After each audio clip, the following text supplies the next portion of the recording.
skip to step number 4 or 1 minute and 9 seconds in the video if you are not installing with the IAG transmission skid plate. Step number 1. Remove the 4 5mm Allen bolts. Remove the 4 5mm Allen crossmember bolts from the transmission skid.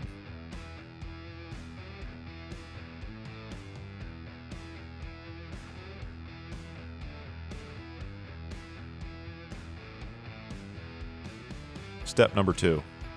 Remove the 2 6mm Allen bolts. Remove the 2 6mm Allen bolts from the back of the transmission skid.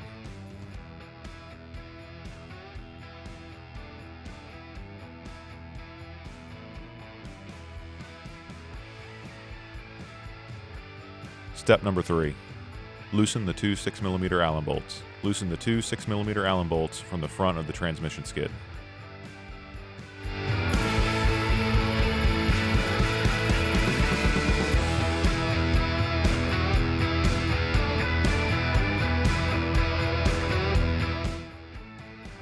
Step number 4. Remove the 2 15mm bolts. Remove the front 2 15mm bolts from the transfer case factory skid plate.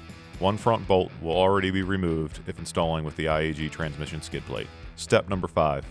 Loosen the 2 15mm bolts. Loosen the 2 side 15mm bolts from the transfer case factory skid plate. Step number 6.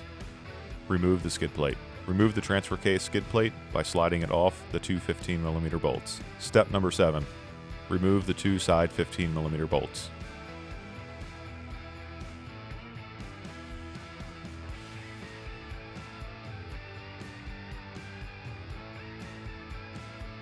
Step number 8. Install the cross brace. Install a 6mm Allen bolt on the driver's side and an 8mm Allen bolt on the passenger side.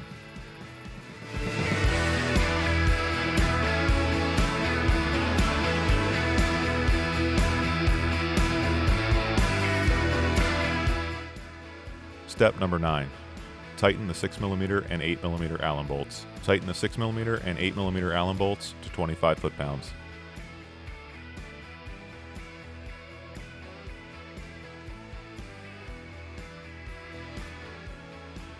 Step number 10. Install the transfer case skid plate. Install the transfer case with 3 6mm Allen bolts and washers and 1 8mm Allen bolt and washer where the clip nut is.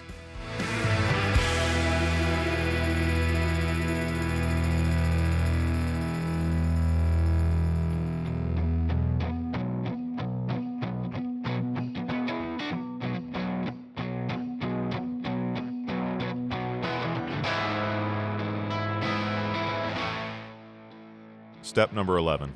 Tighten the 6mm and 8mm Allen bolts. Tighten the 6mm and 8mm Allen bolts to 25 foot-pounds.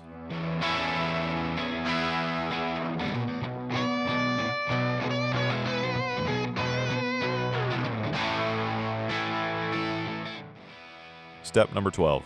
Reinstall the rear 6mm Allen bolts.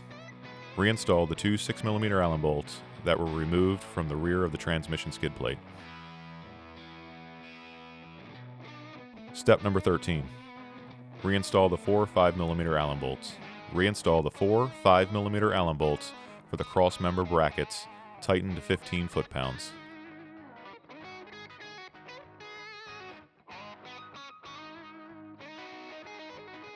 Step number 14. Tighten the 6mm Allen bolts. Tighten the 4 6mm Allen bolts for the transmission skid plate to 25 foot-pounds.